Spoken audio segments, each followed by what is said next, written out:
Welcome to the Unisa Science Campus. In this video, we are going to be showcasing the Unisa Florida campus, which is located in the city of Johannesburg Municipality in Florida, Roodepoort. Our campus has the state-of-the-art facilities to be able to teach and embrace the 4IR space.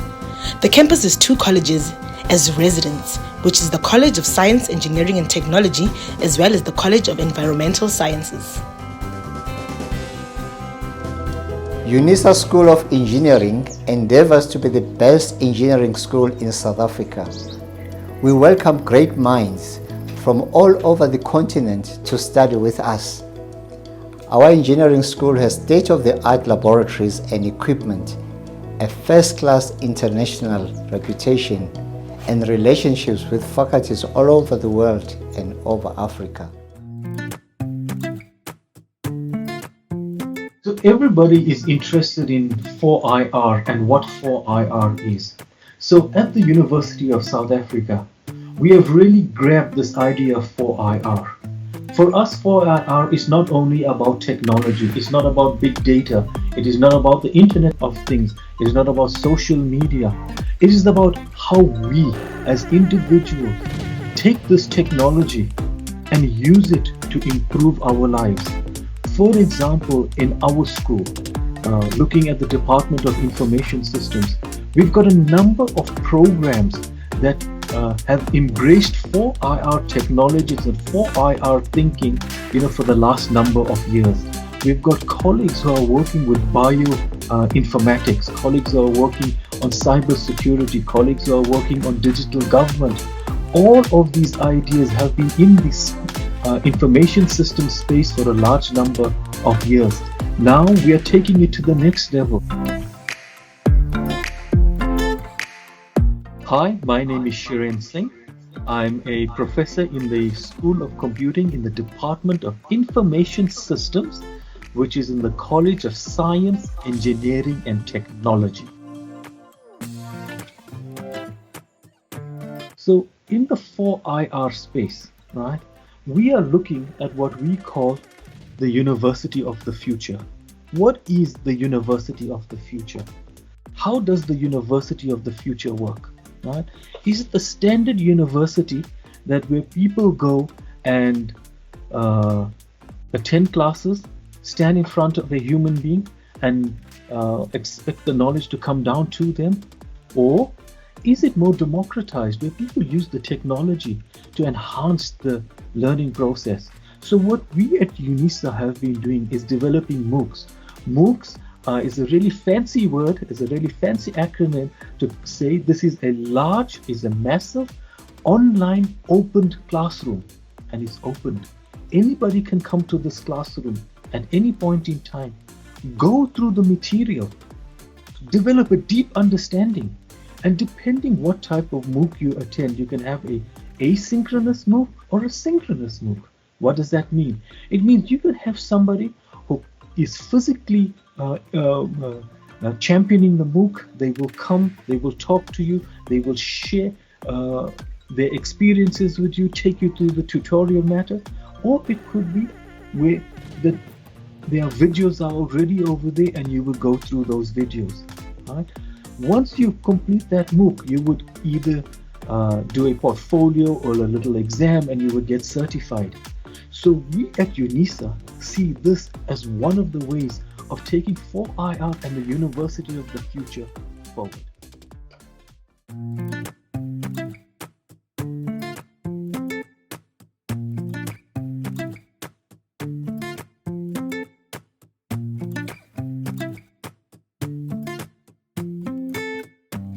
For me, 4IR refers to the current period we are in of rapid technological growth, which is fundamentally changing the way we live or the way we do things. I think now, if you look at everything, we are using technology in everything: cooking technology, teaching technology, training technology. Technology has taken over, everything. So there are various applications that come with 4IR. There is machine learning, there is artificial intelligence, there is also virtual reality. Virtual reality is taking a kid or anybody into a, not the actual environment. It's a virtual reality. I am Besta Chimbo from the School of Computing. Basically, I need to talk about two things that I am involved with. Firstly, I would like you to know that my key focus area in the school is human-computer interaction. That is, my area of research. And there is a new project that I am starting. So that's the one I gave a short brief to you guys. For me, what I understand about 4IR, to me it refers to the current period of rapid technological growth, which is fundamentally changing the way we live. So for me, HCI includes the exploitation of new technologies, hence it is central to 4IR.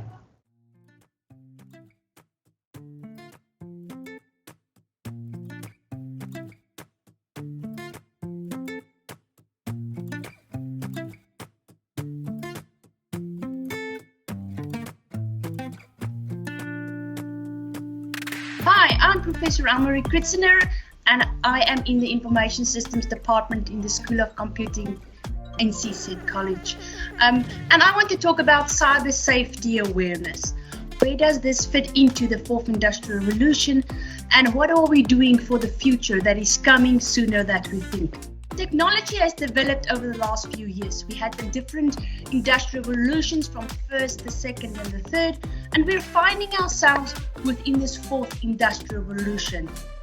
The fourth IR is not only changing what are we doing, but it's fundamentally changing who we are and how we interact with technology. Technology is one of the items that will be in the future being integrated in everything we do, in business, government, as well as education. In the Information Systems Department, we are trying to ensure that communities, for instance teachers, parents, and school learners, are cyber aware. So when they are in cyberspace, they are safe. So what are we doing in the Information Systems Department? Well, we are trying to educate communities regarding cyber safety, how to protect themselves in cyberspace. We've got different short learning programs and different MOOCs that educate communities of cyber risks and cyber crimes and how to protect themselves in cyberspace. All cyber users today have access to the internet. The internet is becoming more relevant, more easily accessible to all cyber users. And it's very important to understand cyberspace we are in. Why? Because cyberspace is borderless. There is no rules or regulations within cyberspace. So it's very important that cyber users, no matter of your age or education, understands the risks. South Africa is doing quite a lot to try to protect people in cyberspace. For instance, the POPI Act and the Information Protection Act that is coming into play now. Why are we protecting our information? Because information is one of the resources cyber criminals wants to get their hands on, and they make money from our information. So it's very important, especially at Unisa, to educate communities on how to stay safe. For instance, not to fall for information attacks, for instance, phishing attempts. So within our courses and in our modules, we are looking at advances, for instance, cyber safety, that we can ensure that communities protect themselves. And it's only not in communities, it's in organizations as well. Cybercrime is a relevant aspect in any organization. So it's very important when we train people going forward into this 4IR environment that they understand no matter who you are, you have information in cyberspace, you are active in social media, and you are linked to different people all across the world. So it's critical that we build a cyber safety culture within South Africa. And that is what we're trying to do in the Information Systems Department at Unisa, is to create, contribute, and build the cyber safety culture to ensure that infrastructures, information, people's personal information, and especially people themselves are protected. Then, of course, you get different kinds of cyber attacks. For instance, bullying that we see is a growing problem among school children, and especially within working environments when we work online. That has become quite relevant in the last year and a half. So when we are moving into this fourth industrial revolution, where the lines are blurred between people and technology, we are trying to aim that people understand cyberspace, that they understand the risks and the problems that can occur within cyberspace. And we try to give them the tools and how to prevent or to see or act on when a cyber incident occurs. When we are connected to cyberspace, we have no idea where we are connected to. It can be anywhere in the globe. So when we register for anything online, when we are part of a social community online, the internet is saving our information.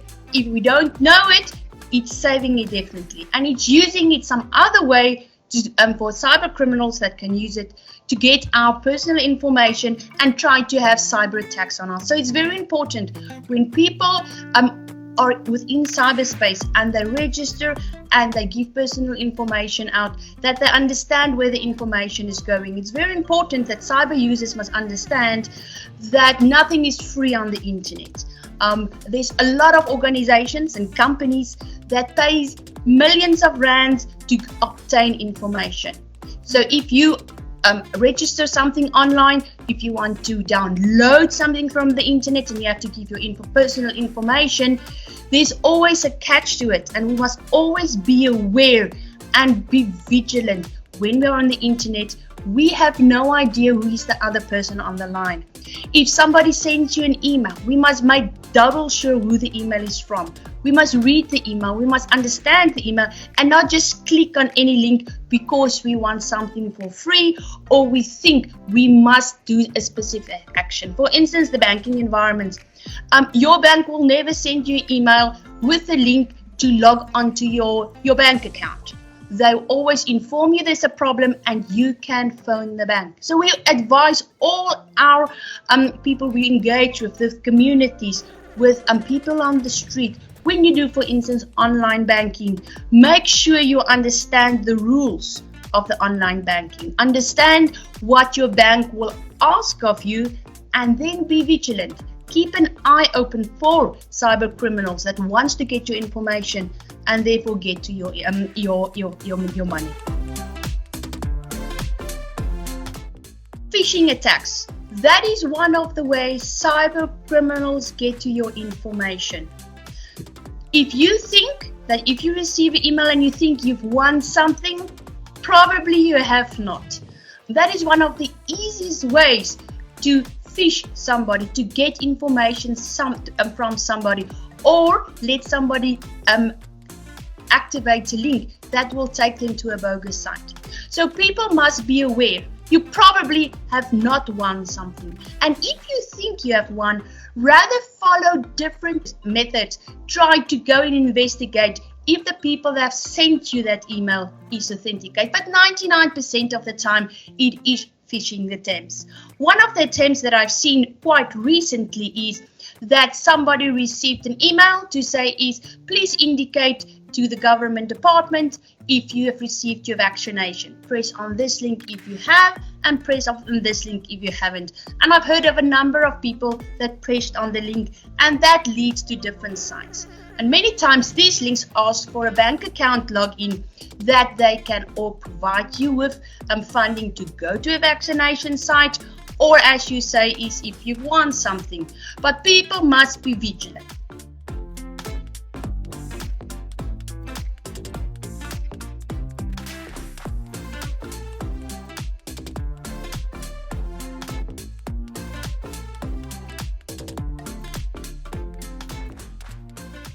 My name is Usisipo Freleni. So I fall under the applied electrochemistry, where we focus on the synthesis, characterization, and application of nanomaterials in various areas, particularly in water sensors, in energy storage, and in electrochemical water desalination. So basically, our projects are aligned with the United Nations Sustainable Development Goals. Goal number 3, which is health and well-being. Goal number 6, which is clean water and sanitation. And number 7, which focuses more on affordable clean energy. So basically our work is aligned also with the 4 IR, whereby we are developing technologies that will solve the problems that we are facing not only in South Africa but worldwide. Thank you very much.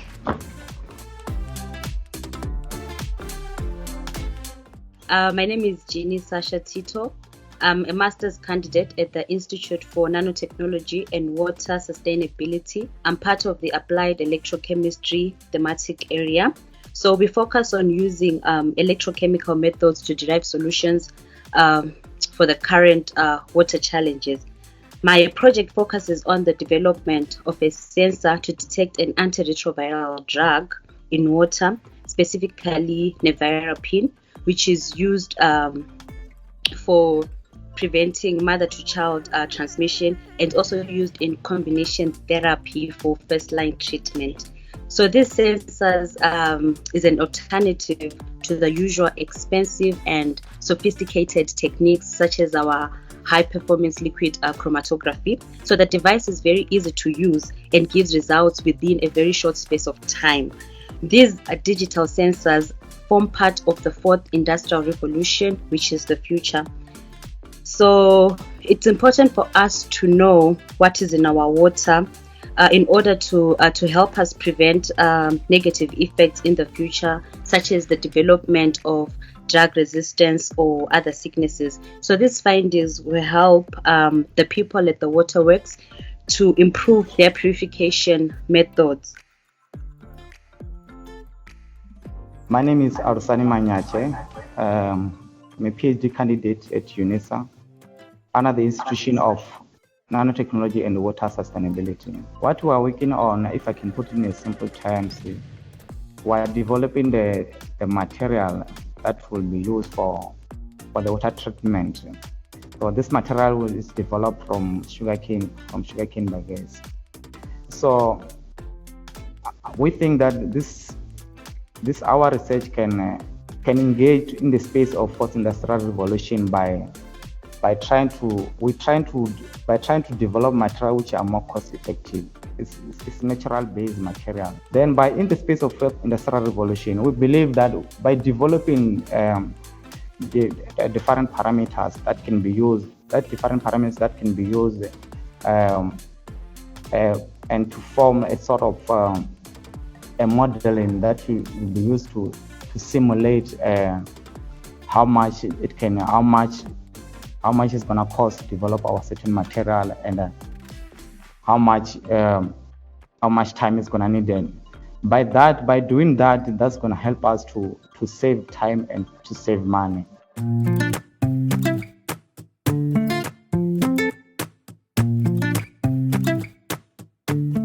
In terms of what I do as an associate professor, my field of work is in the urban water cycle and water treatment technologies, and there I develop a more holistic monitoring approach that integrates bioassays and chemical analysis techniques in order to provide a more realistic base of water quality monitoring within the framework of the water safety planning. So I look at identification of chemicals of concerns in water. So I develop those methods that will then inform what do we have in our water systems. This is very important in evaluating the treatment processes that we currently have. So as we all know, there are a lot of activities, anthropogenic activities, especially these industrial revolutions as they come. A number of people are producing chemicals, agricultural chemicals, industrial chemicals, pharmaceuticals, even like your vaccines, the COVID-19 vaccine, the personal care products and the like.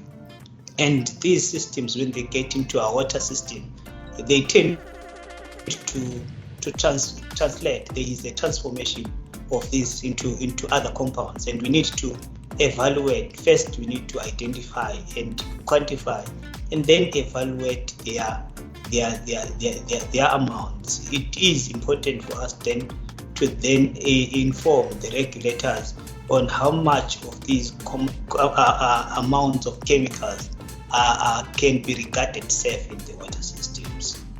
So maybe just to link it with the fourth industrial revolution, as you asked, my take on fourth industrial revolution is the integrated or the infusion of technology and computers into what we do. Like I said, I'm an instrument scientist, a lab manager. We deal with high-end equipment, state-of-the-art, top-of-the-range equipment. And we cannot do such enormous data analysis and data reduction without using supercomputers. So that's where we come in. I believe that the use of computers and the automation of processes is very critical in order for us to be able to address the current and future issues related to water quality and water quantity.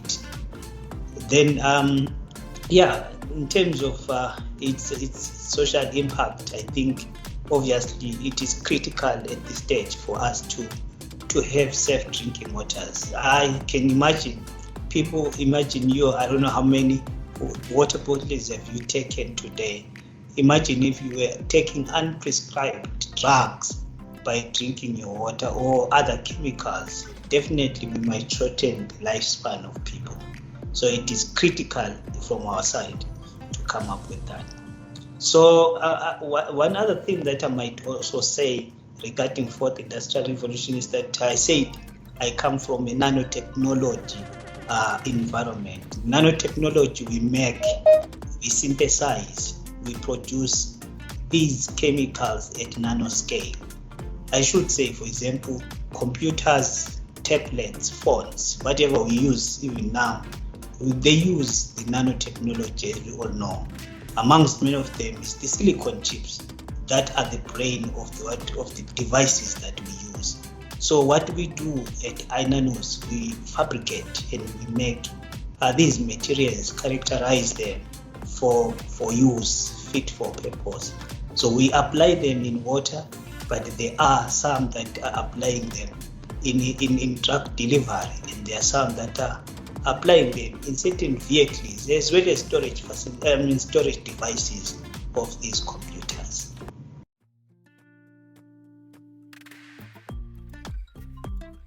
I'm Prof. Mutudi in the Department of Physics, full professor in the Department of Physics. I'm responsible for teaching tuition, in terms of tuition, as well as research. My research focus is on nanoscience and nanotechnology, where we train students on how to synthesize nanomaterials that can be applied in various fields such as energy storage, in areas of batteries, as well as supercapacitors. So that is what we are doing in the Department of Physics. And our students also, we are training them to be able to operate the state-of-the-art facilities available in the department. If I were just to mention a few that our students are in charge of, you have your scanning electron microscope that has been used to look at the structural properties of nanomaterials. Also, you can look at the elemental composition using the EDS. Also, we can look at in the photonics laboratories. Our students are able also to study nanomaterials, the optical properties of nanomaterials using our tunable lasers. So that is what our students are able to do.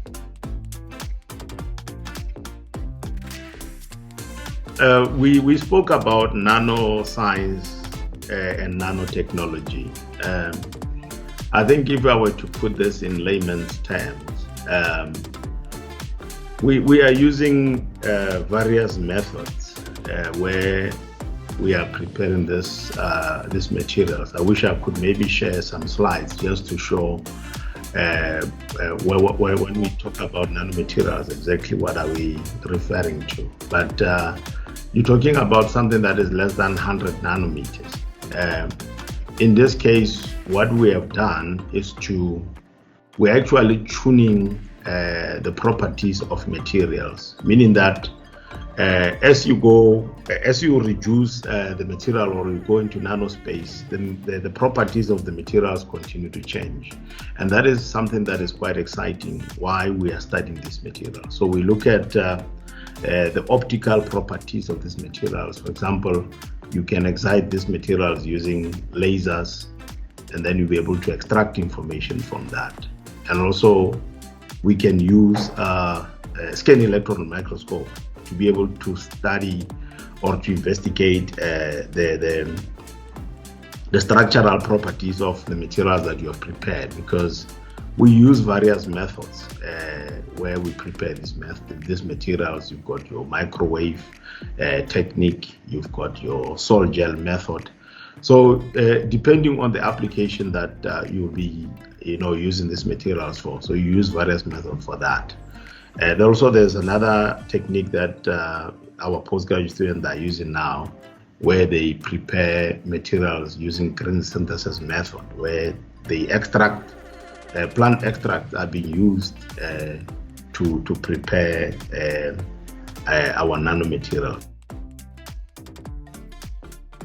My name is Alex Kubarega. I'm an associate professor in the Institute for Nanotechnology and Water Sustainability, which is housed under the College of Science, Engineering and Technology Institute, and I fall under the nanoscience focus area, and I'm the thematic area leader for the nanostructured materials thematic area. So in our thematic area, we basically focusing on the synthesis of nanostructured materials for various environmental applications. So these nanomaterials are unique materials that have got a very high surface area, and we do use them for various applications such as removal of pollutants from water. We do use them for adsorption of pollutants from water, and various other applications that have got something to do with decontamination of the environment.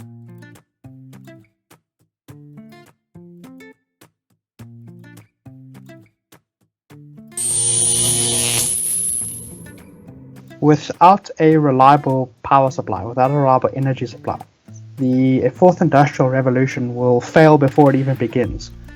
And that's where I come in. I'm in the support side in terms of generating energy. I believe we have been suffering under the effects of load shedding here in South Africa for something of the order of between 15 and 18 years. I mean, I suspect some of you probably have children who've been alive longer than that. It's reported that load shedding costs the economy something of the order of 40 million rand a month of load shedding. A A recent report by one of the ratings agencies, I believe by Bloomsbury, stated that South Africa has officially the third highest unemployment rate in the world. I mean, if these numbers don't terrify you, then you're a harder person than I am. So essentially, as I've already said, without reliable power, there will be no fourth industrial revolution. So that's the first major crisis we are facing. We're facing an energy crisis. But we're also facing a second crisis. It's an environmental crisis. Very specifically on the issue of waste plastics. In the world, there's something of the order of 300 million tons of waste plastics being generated every single year. There's about 8 million tons of it that goes into the oceans, being dumped into the oceans. It's a small fraction. But the importance of that fraction is we can already see the damage being done by that fraction. Yes, it is true that we can recycle plastics, and it's very important that we do that. But recycling plastics doesn't actually solve the problem of plastics accumulating in the environment. Plastics take something of the order of 1,000 years to decay naturally in the environment. The plastics will last longer than we will. So even if we stopped using plastics today, the amount of plastics that are currently being used will make these things even worse. So recycling doesn't solve the problem, and stopping using plastics altogether doesn't solve the problem. It's also very important to understand that plastics are not actually the enemy. Plastics has saved us from other problems. I have heard in the past people say that instead of using plastics for clothing, for example, we should just use cotton. The problem with using, say, plant material for our clothing is that there isn't enough water on Earth to make enough cotton to replace the plastic in our clothing. So plastics are not the enemy. We can't simply stop using plastics. So I mean, what we really have, so there's our second global crisis. We have two global crises. One is the energy crisis, the other is the environmental crisis. Does it not make sense to use one problem to solve the other problem? And that's where waste to energy technology comes in. We can take these waste plastics and convert them into electrical power, getting rid of one problem while at the same time solving another problem. So a technology that we've developed here at Unisa is a technology that allows us to do that. We can take waste plastic and turn it into electrical power. We do this by going through a series of chemical reactions and recovering the power using gas turbines. At the moment, this technology is still quite in the early stages of development, but there's still a lot of research to be done to make it work well and to make it work properly. Now, what we have found is that here in South Africa, our electricity generation is very dependent on coal. Now, in the best case scenario, so if everything was working perfectly, coal is able to produce 10 gigajoules of energy per ton of coal that you burn. If we instead used plastic rather than coal, waste plastic, we can potentially reach an energy output of 30 gigajoules of energy per ton of waste plastic. This is 3 times more effective than a non-renewable.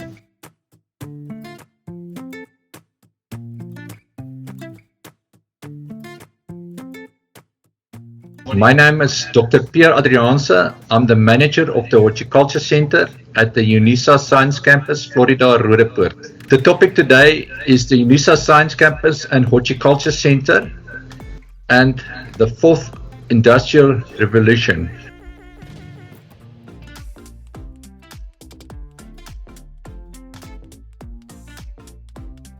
The fourth industrial revolution has a major influence on farming and agriculture. It transformed the thinking around the old ways and method of plant production.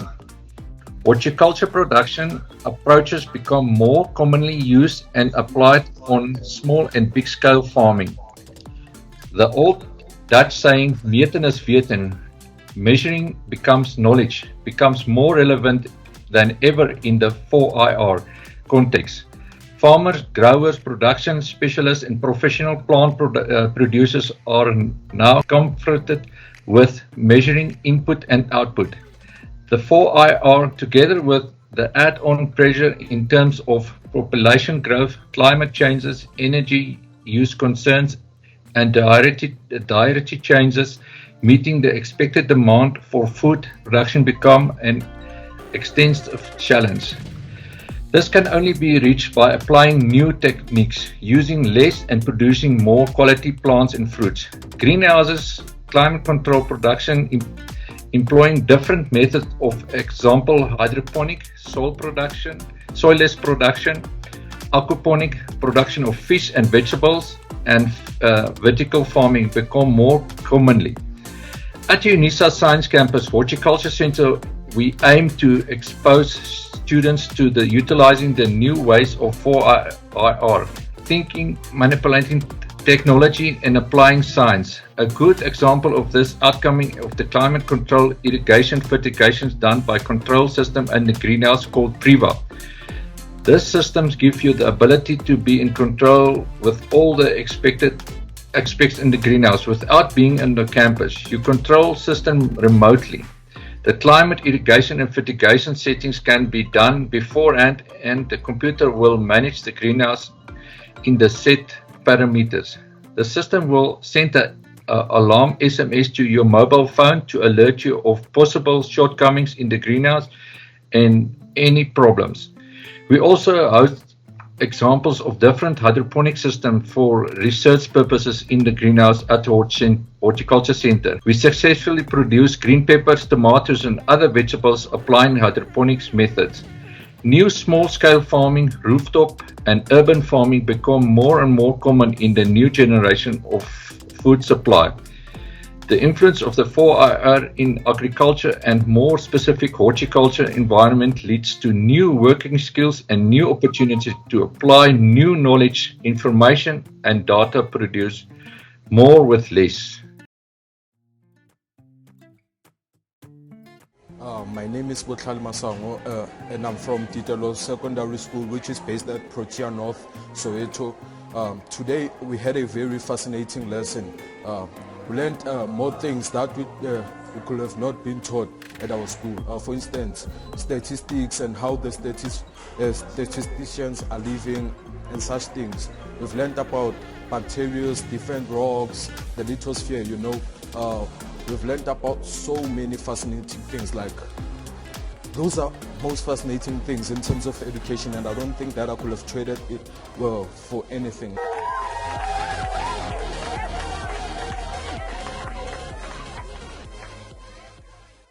Thank you to all the people who made this documentary possible, more especially the Unisa CSET team and the Rakuma creatives.